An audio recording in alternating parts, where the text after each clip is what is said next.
audience, you have my dad, Christy, and Elizabeth.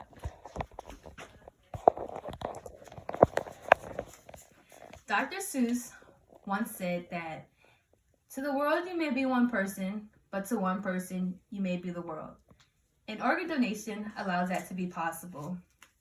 Many lack the knowledge or fear the thought of death. However, the time will come for us to go home, but while we're still here and living, we can educate ourselves on how to let other people live longer once we are gone. Organ donation turns a tragedy into someone else's blessing. Organ donation is defined as the process of removing and transplanting your own organs into somebody else legally. According to the Center of Organ Recovery and Education, although you are registered as an organ donor, that does not mean you are qualified to be one when your time comes. The chances of you actually being able to donate your organs are 3 in 1,000.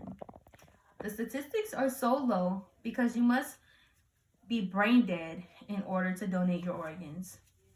Brain death is when your brain is no longer working in any capacity and will no longer work again. The University of Wisconsin drafted a list of common ways many people become brain dead. That list includes accidental injuries, high blood pressure, heart attacks, brain infection, tumor, and swelling. However, before your organs can be harvested and your body is prepped for transplant, doctors must go through great lengths and run a numerous amount of tests to ensure that you are in fact brain dead and not in a coma. The first test they run is a physical examination. A physical examination tests your body to see if it responds to pain and to see if your brainstem is still working. The second test is the PINA test, which proves the absence of respiratory control system reflexes in your brain. And the last test is the ancillary test, which is used to detect sensation of the cerebral blood flow. After all these tests are performed, the transplant happens quickly.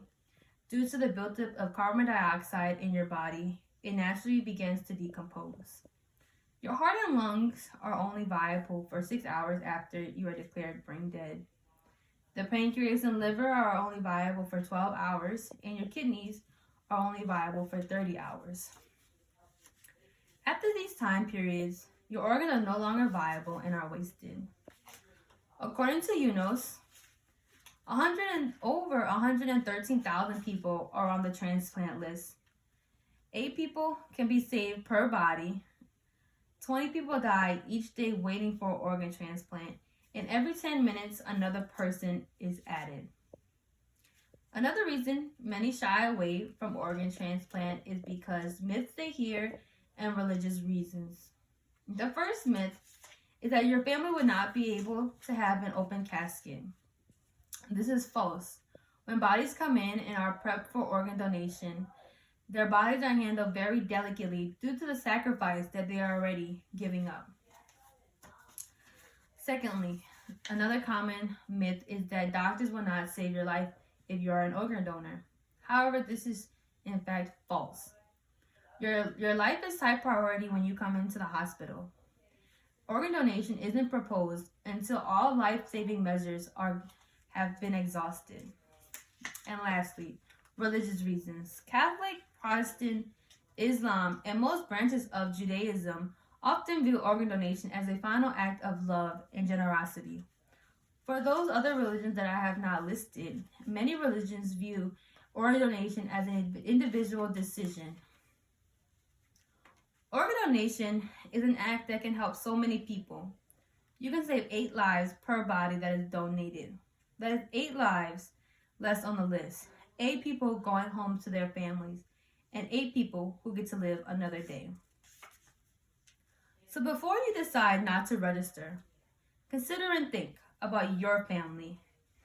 You will want someone to donate if your mother, father, brother, sister, grandparents are in need of an organ. So do the selfless thing and register, for one day you may need someone yourself. Thank you.